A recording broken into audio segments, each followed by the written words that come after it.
नमस्कार, बहुत स्वागत है आपका न्यूज 18 के डिजिटल प्लेटफॉर्म पर। मैं हूं आपके साथ अंशिका पाठक।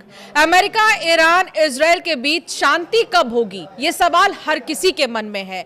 और सवाल ये भी कि अभी मौजूदा समय चल क्या रहा है। कभी ईरान कह रहा है कि बात करनी है, कभी बातचीत के पटल पर आ नहीं रहा है ईरान। दूसरी तरफ अमेरिका कह रहा है कि हमने सारी चीजें ईरान पर छोड़ दी हैं। इजरायल और लेबनान में अलग चीजें जंग छिड़ी हुई है। तो अभी हर तरफ जो है छीछा लेदर है। लेकिन अब इस छीछा लेदर को लेकर क्या बातें सामने आ रही हैं, ये आज मैं डिस्कस करूंगी। आनंद मेरे सहयोगी मेरे साथ बैठे हुए हैं। अमेरिका और ईरान के बीच शांति की वार्ता को लेकर दूसरा दौर जो है अब चर्चा में है। लेकिन अब ये बातचीत होगी भी या नहीं, इसको लेकर सस्पेंस बरकरार है। सस्पेंस और गहरा तब हो गया है जब अमेरिका ने ईरान से चीन जा रहे कार्गो को जो है अपने कब्जे में ले लिया है।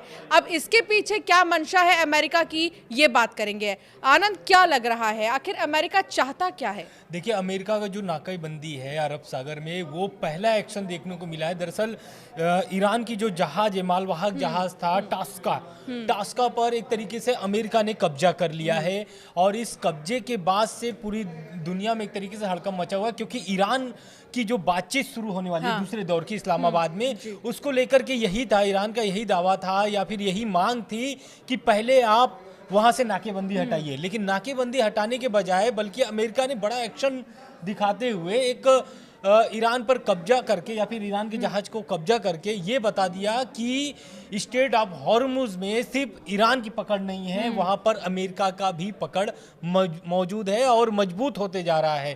तो दरअसल हुआ क्या है कि अमेरिका और ईरान के बीच जो तनाव है, उसके बीच में जो ये मालवाहक जहाज था वो चीन जा रहा था, ईरान से चीन की ओर बढ़ रहा था। लेकिन अरब सागर में जहां पर नाकेबंदी है, वहां पर अमेरिकी सैनिक यानी कि जो नेवी है, यूएस नेवी है, उसने ईरान के जहाज को, जो जहाज पर ईरानी झंडा लगा हुआ था, उसे 6 घंटे तक लगातार चेतावनी दिया।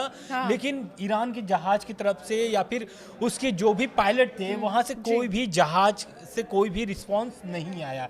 इसके बाद यूएस आर्मी जो थी, यूएस नेवी जो थी, उसने एक्शन शुरू किया और एक तरीके से फायरिंग हुई, ईरान के जहाज पर फायरिंग हुई। उसके बाद जाकर के जो सैनिक थे वो धीरे धीरे फिर जहाज पर चढ़ना शुरू कर दिया और अब जाकर के वो पूरे तरीके से ईरानी जो कार्गो शिप है वो अमेरिका के कब्जे में है। बिल्कुल। पहले तो डोनाल्ड ट्रंप ये कहते नजर आए कि अब पूरी तरीके से हॉर्मुज खुल गया है, अब टेंशन की जरूरत नहीं। ये एक दिन पहले जब वो मीडिया के सामने आए थे, उस वक्त की बात मैं बता रही हूँ, वो ये कहते नजर आए। दूसरी तरफ उनका ये कहना है कि स्ट्रेट ऑफ हॉर्मुज को लेकर अभी कोई संशय नहीं है, कोई कंफ्यूजन नहीं है, it is open for all. उन्होंने कहा, जब नेटो की बात हुई तो उन्होंने कहा कि वी डोंट नीड नेटो, जब हमें जरूरत थी तब वो हमारे साथ नहीं थे, तो अब हमें कोई मदद की जरूरत नहीं है। तो डोनाल्ड ट्रंप के ये अलग अलग बयान सामने आ रहे हैं। दूसरी तरफ आनंद, जब बात हो रही है हमले की, तो 2 भारतीय जहाजों पर भी हमला हुआ।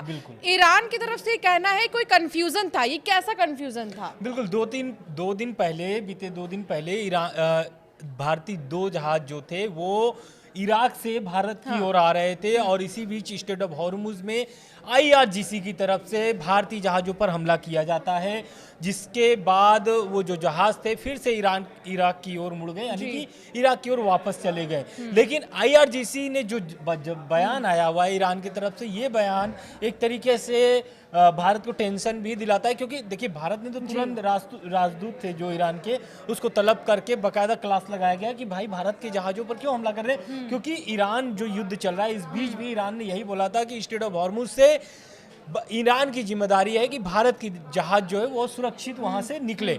लेकिन ऐसा होता नहीं है। और ये क्यों होता है? अब्बास अराक्ची का एक बयान आता है इस्लामाबाद बैठक के बाद और लेबनान सीज फायर के बाद कि लेबनान में सीज फायर हो गया है और स्ट्रेट ऑफ हॉर्मुज सभी देशों के लिए खोल दिया गया है। लेकिन ट्रंप के कुछ दबाव, कुछ बयान ऐसे थे जिसके बाद ईरान ने फिर से फैसला लिया कि स्ट्रेट ऑफ हॉर्मुज को हम बंद कर देंगे। और बंद करने के बाद जो घटना वहां पर दिखी या फिर जो तनाव दिख रहा है वो आपके सामने है। पहला ये कि भारतीय जहाजों पर हमला हुआ, उसके बाद अब जो है ईरान का यानी कि अमेरिका का एक्शन शुरू हो गया ईरान पर। तो अब जो खबर ये है कि जो उनके कार्गो शिप थे उस पर तो हमला हुआ है, उसके बाद ईरान का एक्शन क्या है? ईरान का एक्शन ये है कि वहां पर जो एडवांस मतलब उनके युद्धपोत हैं या फिर जो एडवांस उनके हथियार हैं, मिसाइलें हैं, अब वो एक्टिव हो चुके हैं ईरान के। साथ ही साथ जो उनके मच्छर बेड़े यानी कि जो छोटे छोटे नाव हैं वो तैनात करना शुरू कर दिया है ईरान ने। क्यों? क्योंकि और ये जो मच्छर बेड़े जिनका आप जिक्र कर रहे हैं, ये मच्छर बेड़े अपने आप में, शब्द से आप समझ रहे होंगे, मच्छर यानी बहुत मिनिमम साइज, जो छोटे छोटे बेड़े हैं, अब उनकी तैनाती शुरू हुई। इसकी ताकत के बारे में भी कुछ बताइए। बिल्कुल, देखिए वो दरअसल हुआ क्या है कि स्ट्रेट ऑफ हॉर्मुज जो है वो इतना आसान नहीं है। क्यों बंद करके रखा है और अभी तक उसे अमेरिका तोड़ नहीं पाया है। चाहता तो अमेरिका हमला करके खोल देता, लेकिन वहां पर दरअसल ये जो मच्छर बेड़ा तो मौजूद ही है, साथ में साथ समुद्र में जो कि माइंस बिछाए गए हैं, ये सबसे बड़ा खतरनाक है। और ईरान जो है कि ये जो तैयारी, ऐसा नहीं कि आज की तैयारी, लगभग ये 20 साल से तैयारी कर रहा था इस युद्ध के लिए। दरअसल अब खबर इसी पे आ जाते हैं कि ये घटना हुई क्यों। घटना दरअसल 900 फीट की लंबा ये जहाज था और ये लगभग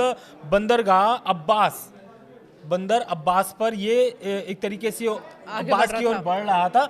और उसी दरमियान जो अमेरिकी युद्धपोत थी यूएसएस से उसे रोक दिया। यानी कि जहाज ने पहले रोका, फिर बकायदा ईरान सीप को वार्निंग देते हुए ये भी बताया कि अगर आप अपने जहाज को पीछे नहीं लेते हैं तो हमला होगा। लेकिन ईरान ने मतलब जो ईरानी सीप थी उसे पूरी तरीके से नजरअंदाज किया और यही कारण था कि 6 घंटे बाद अमेरिका का बड़ा एक्शन देखने को मिला है। इस पर ट्रंप का भी बयान आया हुआ है और ट्रंप ने क्या बोला है मैं आपको विस्तार से बता देता हूं। ट्रंप ने इस कार्रवाई के बाद ट्रंप का बयान आता है और वो बताते हैं कि ये जो हमला था ये बहुत सफलतापूर्वक था, यानी कि वो अभी भी हमले के लिए यानी कि युद्ध के लिए तैयार है ट्रंप भी।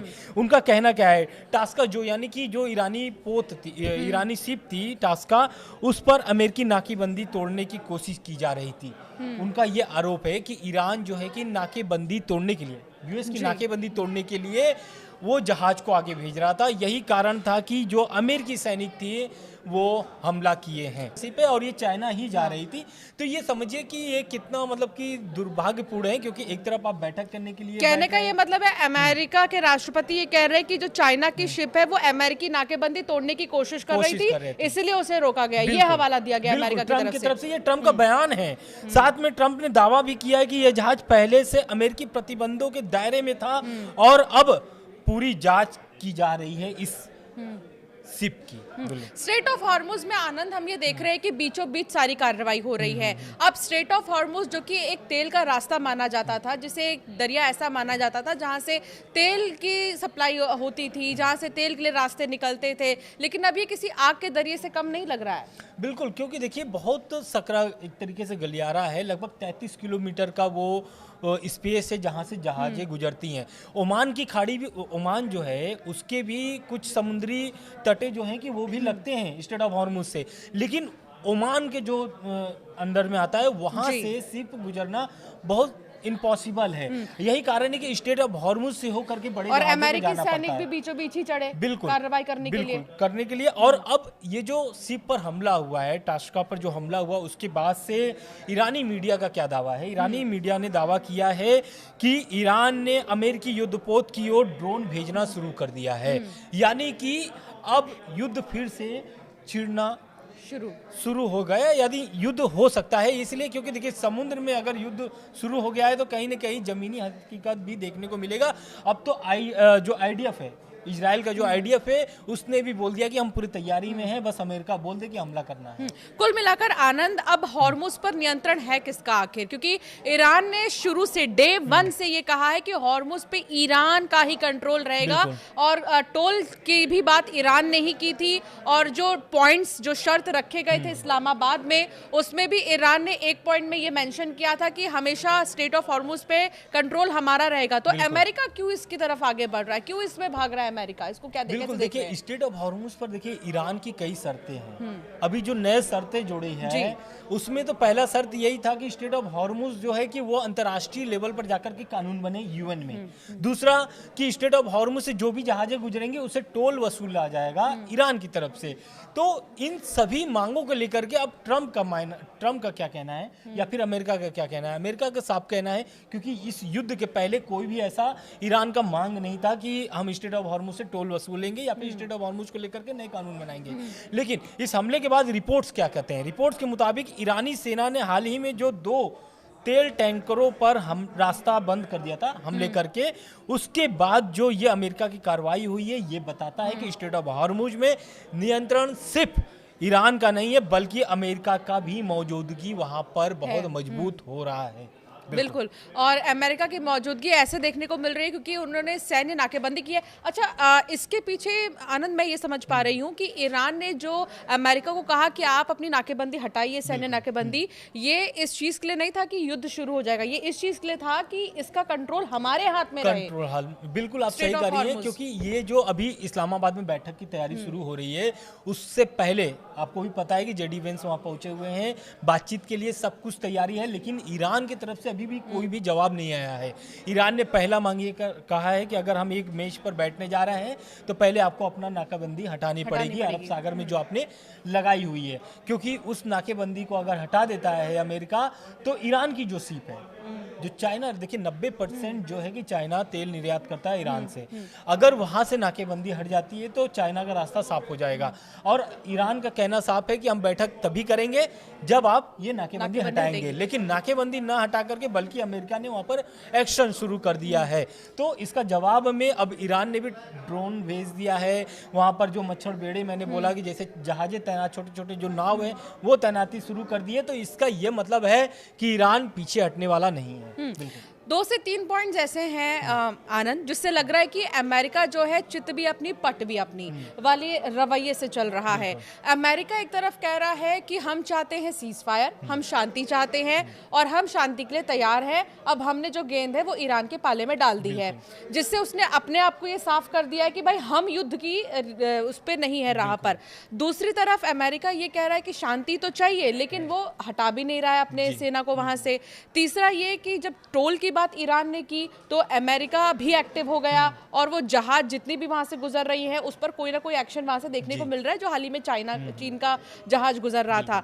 चौथा ये कि अमेरिकी डेलीगेशन वहां पहुंच तो गया इस्लामाबाद में, लेकिन ईरान की तरफ से अभी डेलीगेशन वहां पहुंचा नहीं पहुंचा, इसको लेकर सस्पेंस बरकरार है। अब सवाल ये है कि आखिर अमेरिका चाहता क्या है? परमाणु भी मत करो आप यूरेनियम भी दे दो, यूरेनियम टेस्ट भी दे दो, आप हॉर्मुज पे भी कंट्रोल पूरा मत करो। अमेरिका चाहता क्या? क्या वेनेजुएला वाला हाल करना चाहता है ईरान का? बिल्कुल, देखिए वेनेजुएला तो हाल नहीं होगा, लेकिन एक चीज समझिए, ये जो बैठक हो रही है इससे युद्ध के पहले भी आप देखेंगी, जब ईरान में प्रोटेस्ट नहीं होते उसके पहले भी आप देखेंगे तो जेनेवा में बैठक हुई थी, 3 चरणों में बैठक हुई थी।